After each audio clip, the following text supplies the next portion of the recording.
आज की क्लास में हम पढ़ेंगे आव्यूहों का योगफल, एडिशन ऑफ मैट्रिक्स।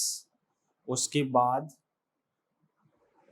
आव्यूह के साथ स्केलर अदिश राशि का गुणन, और उसके बाद दो आव्यूहों का गुणन, और उसके साथ प्रश्नावली 3.2 हल करेंगे।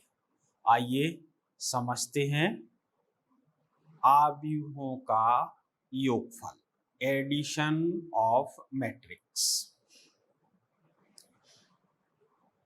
सबसे पहले तो ये समझना जरूरी है कि दो मैट्रिक्स का योग करना हमेशा संभव नहीं है।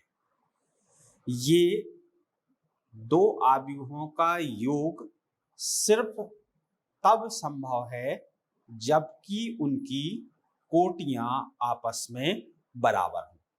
तो पहली शर्त है दो आव्यूहों के योगफल के लिए कि उनकी कोटियां आपस में बराबर हों। उसके बाद मान लिया कि एक मैट्रिक्स है A इक्वल टू AIJ और उसका ऑर्डर है m/n। एक दूसरा मैट्रिक्स है B इक्वल टू BIJ और उसका ऑर्डर भी है m/n।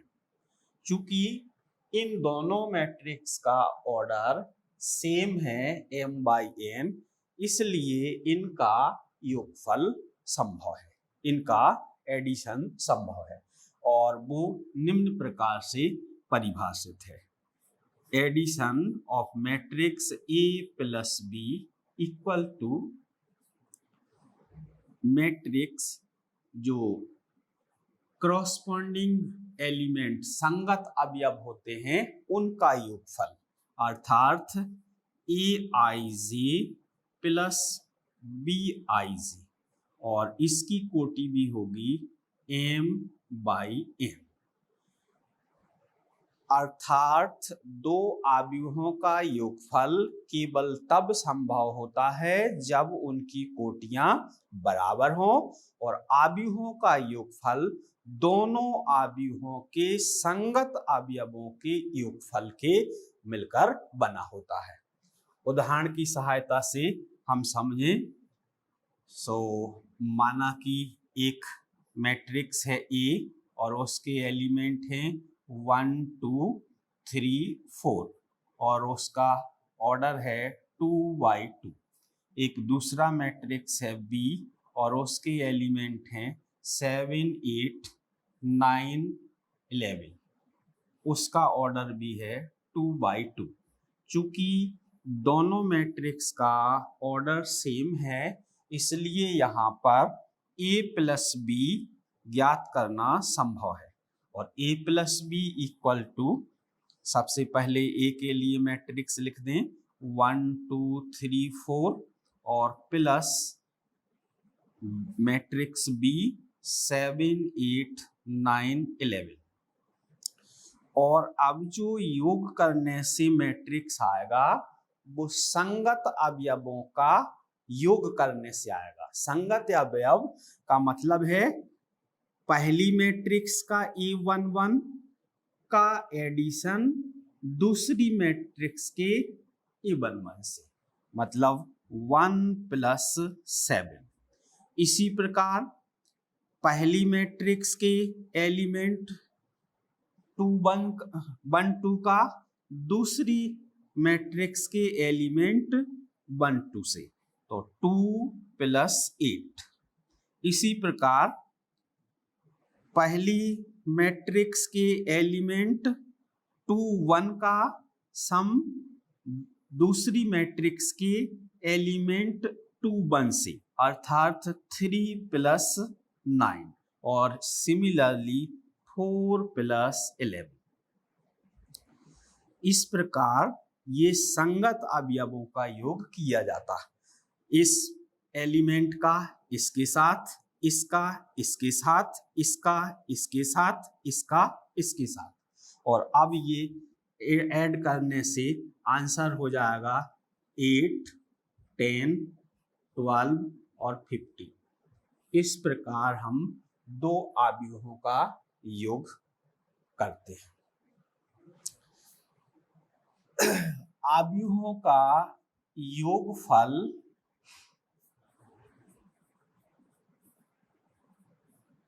ये क्रम विनिमय नियम, दो अवयवों का योगफल क्रम विनिमय नियम का पालन करता है। अर्थात यदि a प्लस बी, ए और बी दो अवयव हैं तो a plus B equal to होगा b प्लस ए के। इसी प्रकार अवयवों का योगफल साहचर्य नियम का पालन करता है। यदि ए बी सी तीन अवयव हों तो a plus B plus C equal to होगा a plus B plus C. Third,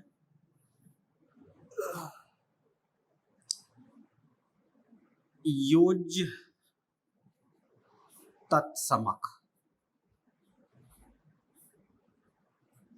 अवयव ए के लिए उसी ऑर्डर का जीरो मैट्रिक्स इस प्रकार से होता है कि a plus 0 equal to a equal to o plus A, जहां ये o जीरो मैट्रिक्स है।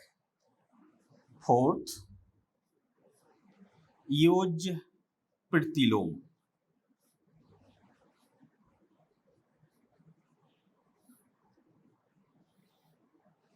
किसी मैट्रिक्स ए के लिए एक मैट्रिक्स माइनस ए इस प्रकार विद्यमान होता है कि a plus minus A equal to zero matrix equal to minus A plus ए।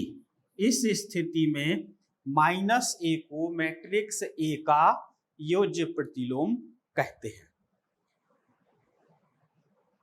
तो जो अवयवों का योगफल है वो क्रम विनिमय नियम का पालन करता है, साहचर्य नियम का पालन करता है, योज्य तत्समक अवयव उपस्थित होता है और योज्य प्रतिलोम अवयव ए के लिए माइनस ए हमेशा विद्यमान होता है। उसके बाद आइए अब हम समझें अवयव के साथ अदिश गुणन। अवयव को किसी स्केलर क्वांटिटी से मल्टीप्लाई करना।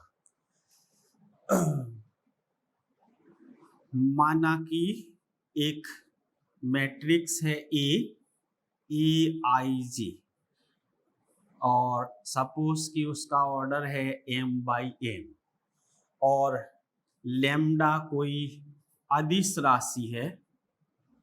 तो यदि इस अदिश राशि लैम्डा से इस मैट्रिक्स ए को मल्टीप्लाई करें तो lambda A equal to lambda A I J m/n equal to इस लैम्डा का गुणा अवयव के प्रत्येक एलिमेंट के साथ हो जाएगा। तो equal to matrix lambda A I जे और इसका order same m cross n ही होगा। एक एग्जाम्पल की सहायता से समझें। मान लीजिए कि एक मैट्रिक्स है A और वो है 1 3 4 2 7 8 और हमसे कहा जाए कि 3A ज्ञात कीजिए, अर्थात 3 का मैट्रिक्स A में मल्टीप्लाई कीजिए। सो 3A इक्वल टू 3 और A की जगह ये मैट्रिक्स लिखें 1 3 4 2 7 8 और इस 3 से आव्यूह के सभी एलिमेंट में मल्टीप्लाई करिए। सो इक्वल टू होगा 3 9 12 6 21 24। इस प्रकार ये स्केलर 3 से मैट्रिक्स ए को मल्टीप्लाई करने का मेथड है, जिसमें उस अदिश राशि का गुणा मैट्रिक्स के सभी एलिमेंट के साथ किया जाता है।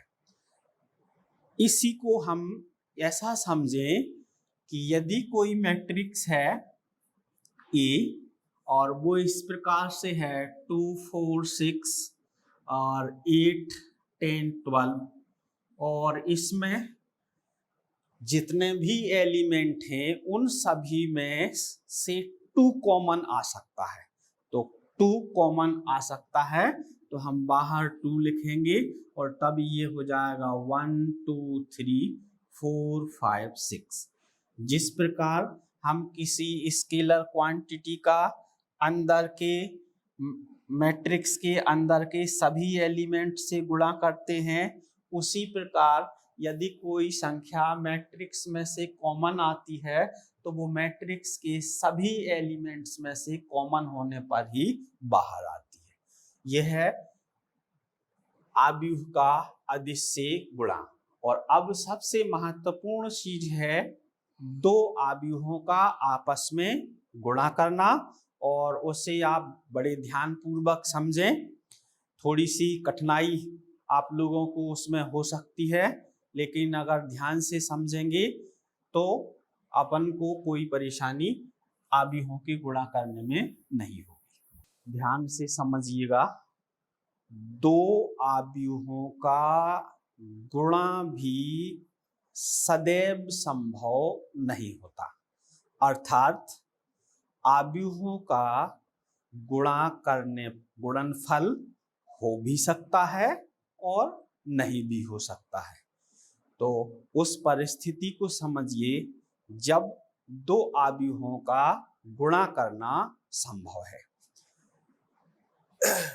मान लीजिए एक आव्यूह है ए और वो है 1 2 3 4 5 6। तो उसका ऑर्डर हुआ रो 2 है और कॉलम 3 है 2 by 3। एक दूसरा मैट्रिक्स है बी और उसके एलिमेंट हैं 1 2 3 4 और 5 6। और ये मैट्रिक्स बी का ऑर्डर हुआ 3 by 2, क्योंकि इसमें 3 पंक्तियां हैं और 2 स्तंभ हैं। आव्यूह ए और आव्यूह बी का गुणा करना संभव है या नहीं, इसका पता करने के लिए पहले वाले आव्यूह में स्तंभों की संख्या वो है 3 और दूसरे वाले आव्यूह में पंक्तियों की संख्या वो भी है 3। यदि ये आपस में समान हैं तो आव्यूह ए और बी का गुणन संभव है, अर्थात ए बी ज्ञात किया जा सकता है। पहले आव्यूह में स्तंभों की संख्या और दूसरे आव्यूह में पंक्तियों की संख्या बराबर होने पर इनका गुणा करना संभव होता है। और गुणनफल के पश्चात जो आव्यूह आता है उसकी कोटि ये होती है। अर्थात गुणनफल के पश्चात जो आने वाला आव्यूह है उसकी कोटि पहले आव्यूह में पंक्तियों की संख्या और दूसरे आव्यूह में स्तंभों की संख्या के बराबर होती है। तो आइए अब हम दो आव्यूहों का गुणा करना सीखें। इन्हीं दो आव्यूह का गुणा करें तो ए बी इक्वल टू, ए के लिए मैट्रिक्स लिखें, वो है 1 2 3 4 5 6। मैट्रिक्स बी के लिए ये वाला मैट्रिक्स लिखें और वो है 1 2 3 4 5 6। सबसे पहले तो आव्यूह ए बी ज्ञात करना, तो ए को आगे लिखा जाएगा और बी को बाद में। यहाँ पर ध्यान रखने योग्य बात ये भी है कि दो आव्यूहों का गुणनफल क्रमविनिमय नियम का हमेशा पालन नहीं करता है। अर्थात दो आव्यूहों के लिए ये आवश्यक नहीं है कि A B equal to B. इसलिए यदि क्वेश्चन में ए बी पूछा जाए तो मैट्रिक्स ए को आगे और बी को पीछे लिखकर मल्टीप्लाई करें, और अगर बी ए पूछा जाए तो मैट्रिक्स बी को आगे और ए को पीछे लिख करके गुणा किया जाए। ए बी बराबर बी ए हो भी सकता है और नहीं भी हो सकता। ये हमेशा जरूरी नहीं है कि A B equal to B A होगा ही, हो भी सकता और नहीं भी हो सकता। अब यहाँ पे आव्यूह ए और बी का मल्टीप्लाई करना, आव्यूह मैट्रिक्स ए लिख दिया, मैट्रिक्स बी लिख दिया। गुणा करने के तरीके को समझें। आव्यूह ए में ये है पहली पंक्ति और आव्यूह बी में ये है पहला स्तंभ। सबसे पहले आव्यूह की पहली पंक्ति का दूसरे आव्यूह के पहले स्तंभ से गुणा किया जाएगा। पहली पंक्ति का पहले स्तंभ से 1 1, तो पहली पंक्ति का पहले स्तंभ से गुणा होने पर जो आ जाएगा वो गुणनफल का A11 होगा।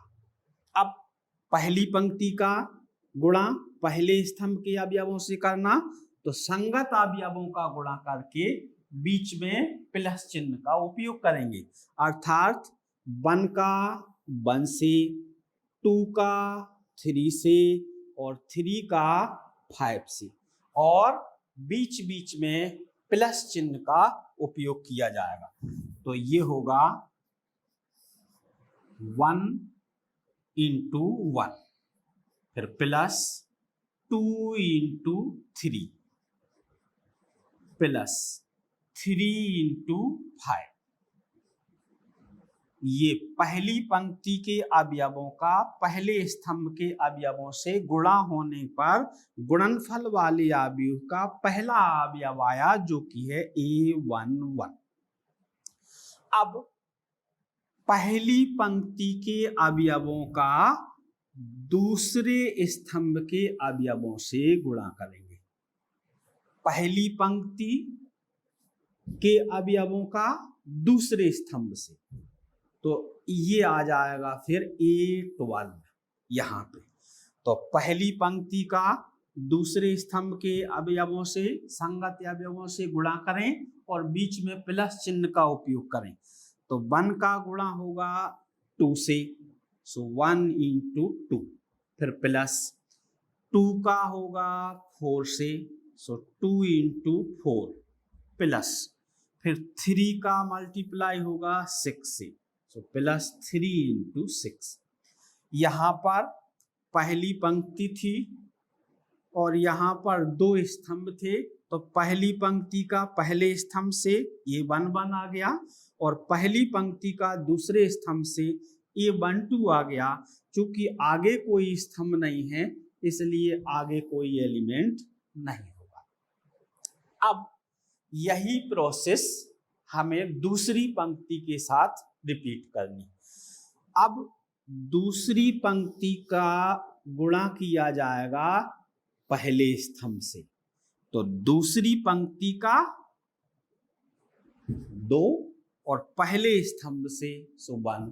इसका मतलब आने वाला एलिमेंट है A21, तो A21 है वो यहां लिखा जाएगा। अब गुणा करिए तो 4 का होगा 1 से, सो 4 × 1 प्लस 5 का 3 से, सो प्लस 5 × 3 प्लस 6 का 5 से, सो 6 × 5। इस प्रकार इस दूसरी पंक्ति का पहले स्तंभ से गुणा होकर के ये वो है 2A21।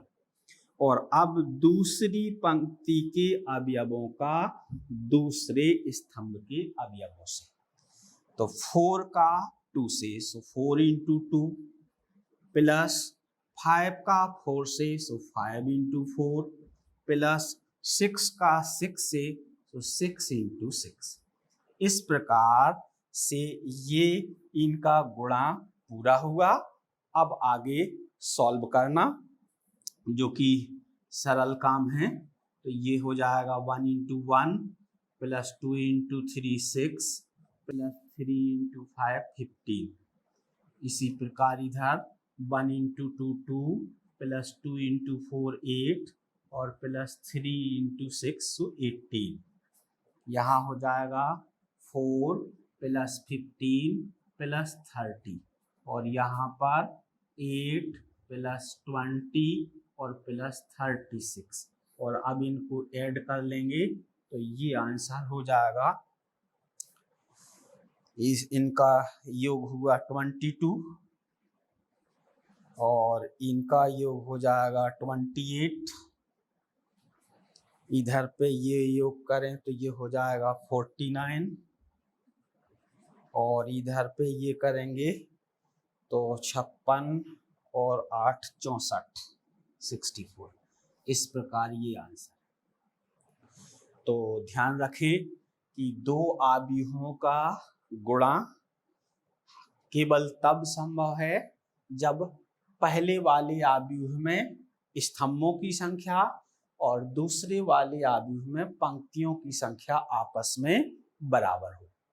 और गुणा करने का तरीका है, आगे वाले आव्यूह से पहले पंक्ति का पहले स्तंभ से पहला अवयव आएगा, फिर पहली पंक्ति का दूसरे स्तंभ से तो दूसरा अवयव आएगा, फिर दूसरी पंक्ति का पहले स्तंभ से तो A21 आएगा, फिर दूसरी पंक्ति का दूसरे स्तंभ से तो A22 आएगा।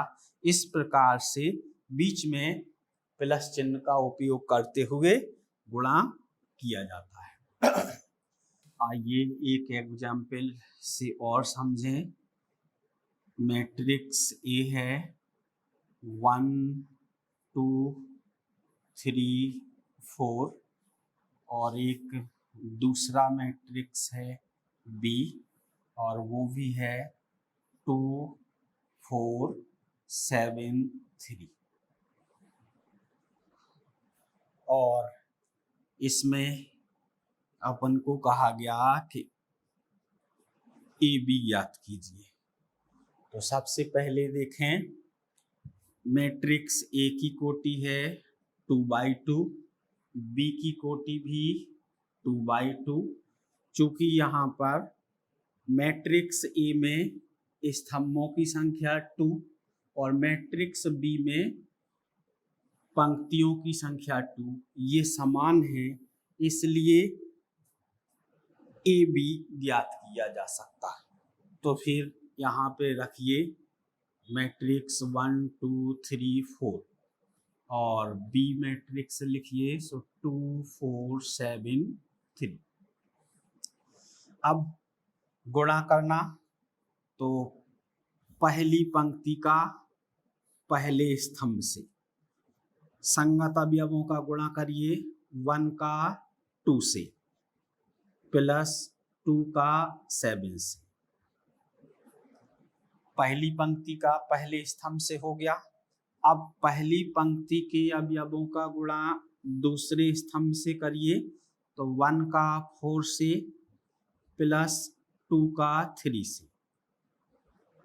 चूंकि आगे कोई और स्तंभ इसमें नहीं है इसलिए इसको अपन बंद कर देंगे। अब दूसरी पंक्ति के अवयवों का पहले स्तंभ के अवयवों से, तो 3 का 2 से और प्लस 4 का 7 से। अब दूसरी पंक्ति का दूसरे स्तंभ के अवयवों से गुणा करेंगे, तो 3 का 4 से और प्लस 4 का 3 से। आगे सॉल्व करें तो ये हो जाएगा 2 प्लस 14, ये 4 प्लस 6, यहाँ पे 6 प्लस 28 और यहाँ पे 12 प्लस 12 इक्वल टू, ऐड कर दें तो 16, 10, 34, 24। ये आंसर। इस प्रकार से हम दो मैट्रिक्स का मल्टीप्लाई करते हैं। इसका मतलब यदि एक मैट्रिक्स है A और वो है AIJ और दूसरा मैट्रिक्स है B और वो है BIJ, अगर पहले का ऑर्डर है m/n और दूसरे का ऑर्डर है n/p, तो इस स्थिति में चूंकि पहले मैट्रिक्स में पंक्तियों स्तंभों की संख्या n और दूसरे मैट्रिक्स में पंक्तियों की संख्या n ये समान है, इसलिए इनका मल्टीप्लाई करके AB ज्ञात करना संभव है। और जब AB ज्ञात किया जाएगा तो वो जो मैट्रिक्स होगा उसकी कोटि होगी ये n/p। इसी स्थिति में देखें, अगर हमें BA ज्ञात करना होता, तो BIJ इसकी कोटि n/p और A तो AIJ और इसकी कोटि m/n। इस स्थिति में देखिए, इस पहले आव्यूह में स्तंभों की संख्या p और दूसरे आव्यूह में पंक्तियों की संख्या m ये बराबर नहीं है। इसका मतलब यहाँ पर इसमें BA ज्ञात करना संभव नहीं है। तो आप समझिए कि दो आव्यूहों के लिए ऐसा भी हो सकता है कि हम उनसे AB ज्ञात कर सकें, परंतु BA ज्ञात करना ही संभव ना हो। और ऐसा भी हो सकता है कि यदि दोनों ज्ञात किए जाएं तो वो बराबर हों या बराबर ना भी हो। तो AB और BA बराबर हो भी सकते हैं और नहीं भी हो सकते हैं। इतना समझने के बाद आइए अब हम एक्सरसाइज के सवालों को सॉल्व करें। एक्सरसाइज 3.2 क्वेश्चन नंबर फर्स्ट, और फर्स्ट के फर्स्ट में हमें मैट्रिक्स दिए गए हैं। मैट्रिक्स A इक्वल टू दिया है, matrix A equal to 2 4 3 2, matrix V equal to 1 3 -2 5 और मैट्रिक्स C इक्वल टू -2 5 3 4। और इन मैट्रिक्स के आधार पे फर्स्ट का फर्स्ट है A प्लस B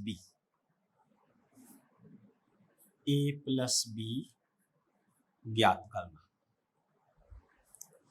तो A और B के लिए ये मैट्रिक्स यहाँ पे लिखिए। A के लिए मैट्रिक्स है 2 4 3 2 प्लस मैट्रिक्स B है 1 3 -2 5। ये दो मैट्रिक्स का योग करना, इसलिए संगत या अवयवों का योग किया जाएगा। तो 2 का 1 के साथ 2 + 1, 4 का 3 के साथ 4 + 3, 3 का -2 के साथ तो 3 + -2, और 2 का 5 के साथ तो 2 + 5, और ये आ जाएगा फिर 3 7, 3 - 2 1 हो जाएगा और 7, ये आंसर है। फिर सेकंड क्वेश्चन है A - B। तो ए और बी के मैट्रिक्स यहाँ पे लिख दें। मैट्रिक्स ए = है 2 4 3 2 माइनस मैट्रिक्स बी है 1 3 -2 5। सेम मेथड है घटाने के लिए। तो संगत अवयवों को माइनस करिएगा, तो 2 से माइनस होगा 1, तो 2 - 1, 4 - 3, 3 - -2, एक माइनस ये है, एक माइनस ये है, फिर 2 - 5, और इसे सॉल्व कर दें तो ये 2 - 1 1, 4 - 3 1, ये हो जाएगा 3 + 2 तो 5, और 2 - 5 -3, ये आंसर होगा। थर्ड है 3A - C। 3A - C, तो 3 ज्यों का त्यों लिखिए, मैट्रिक्स ए लिखें, तो मैट्रिक्स ए है 2 4 3 2 माइनस, और मैट्रिक्स सी लिखें तो ये है -2 5 3 4 इक्वल टू। अब ये है इस 3 का अदिश गुणा इस मैट्रिक्स के साथ, तो 3 का गुणा इन सभी अवयवों से हो जाएगा। तो गुणा करने के बाद ये आ जाएगा 6 12 9 और 6 -2 5 3 4, और अब ये 2 मैट्रिक्स को सब्ट्रैक्ट करें तो 6 - -2 12 - 5 9 - 3 और 6 - 4 इक्वल टू, सॉल्व करने से ये 8 होगा, यहाँ 7 आएगा, ये 6 होगा और ये 2, ये आंसर है। और फोर्थ क्वेश्चन है,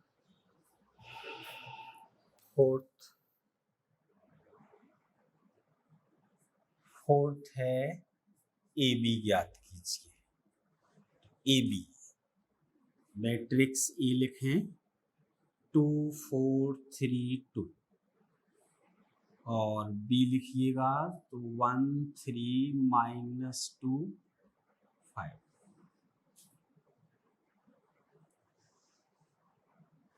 इसकी पहले मैट्रिक्स की कोटि 2/2, दूसरे मैट्रिक्स की कोटि भी 2/2। पहले मैट्रिक्स में स्तंभों की संख्या 2 और दूसरे मैट्रिक्स में पंक्तियों की संख्या 2, ये समान है, इसलिए ए बी ज्ञात करना संभव है तो ज्ञात करेंगे, और ज्ञात करेंगे तो फिर मल्टीप्लाई करने का मेथड आपको मालूम है। पहली पंक्ति का पहले स्तंभ के अवयवों से, तो 2 का 1 से, सो 2 × 1, प्लस 4 का -2 से, सो 4 × -2। फिर पहली पंक्ति का दूसरे स्तंभ के अवयवों से, सो 2 का 3 से, और +4 का 5 से।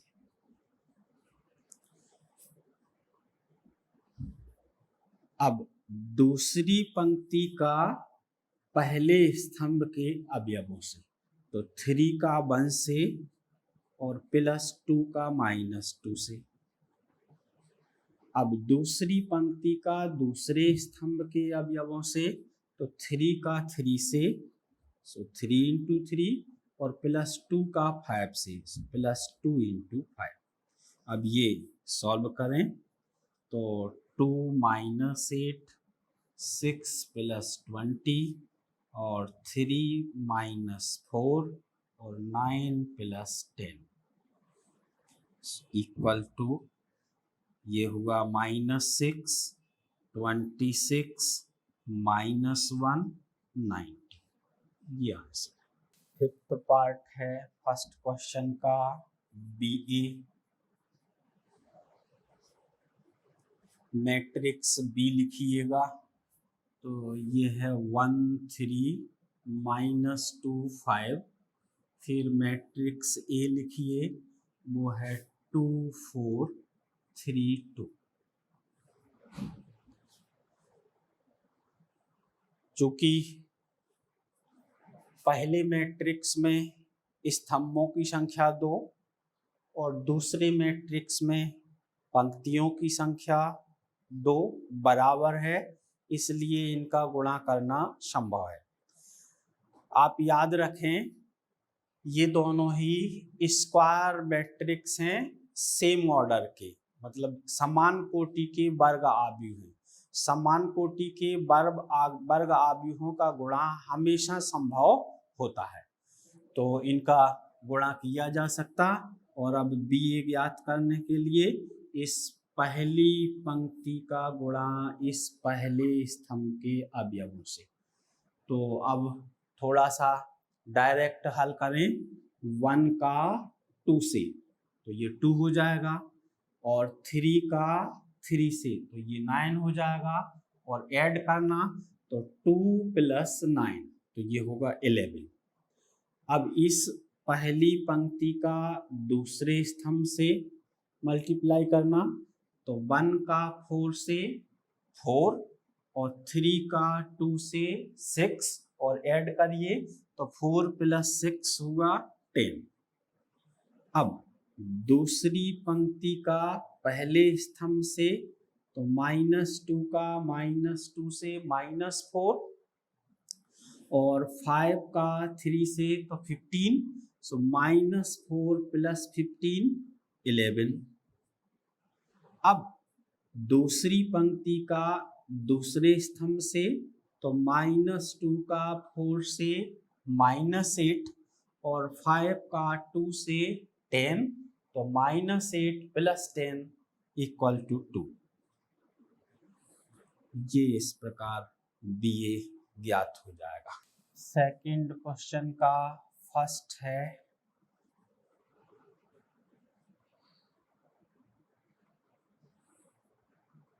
मैट्रिक्स है AB - BA और plus AB BA।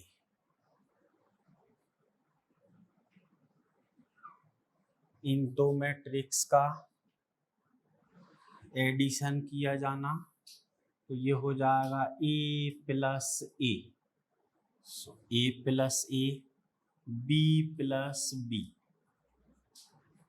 -B + B और A + A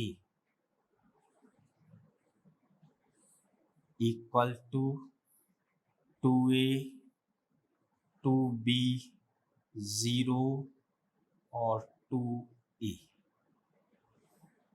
इसमें से 2 कॉमन भी लिया जा सकता, और जब 2 कॉमन लेंगे तो ये हो जाएगा A B 0 A। आंसर को इस रूप में भी लिखा जा सकता और इस रूप में भी लिखा जा सकता। क्वेश्चन नंबर सेकंड,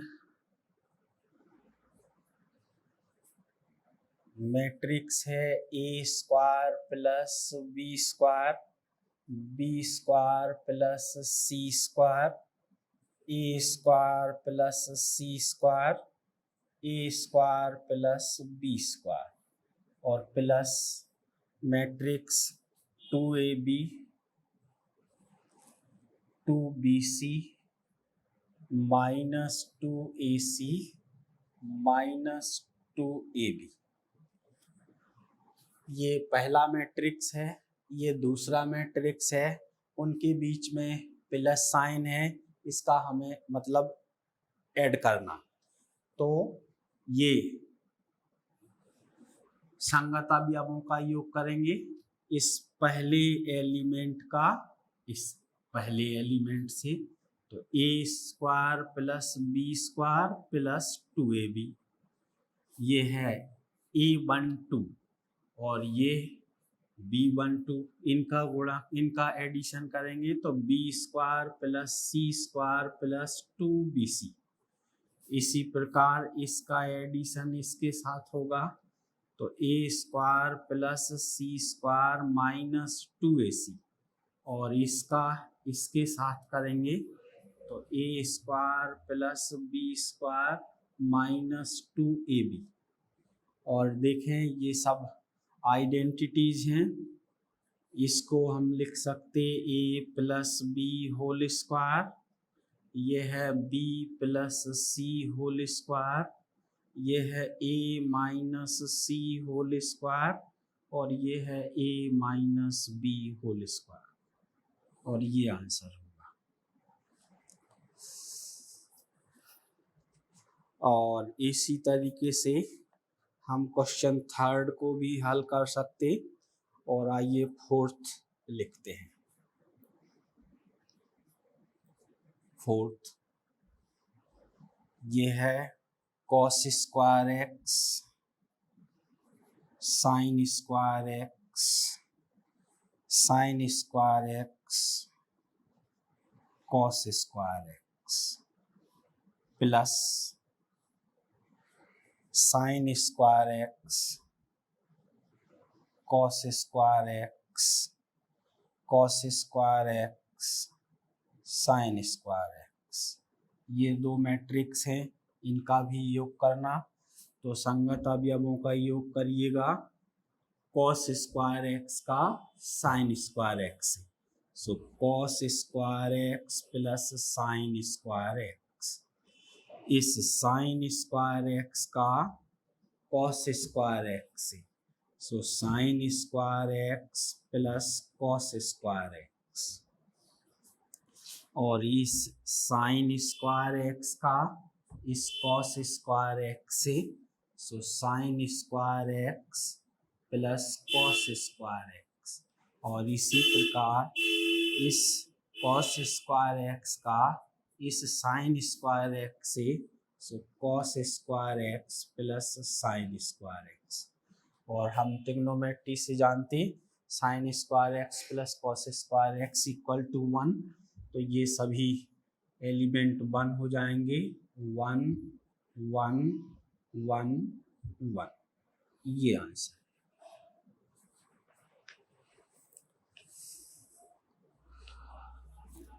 और क्वेश्चन नंबर 3 से नेक्स्ट क्लास में सॉल्व करेंगे।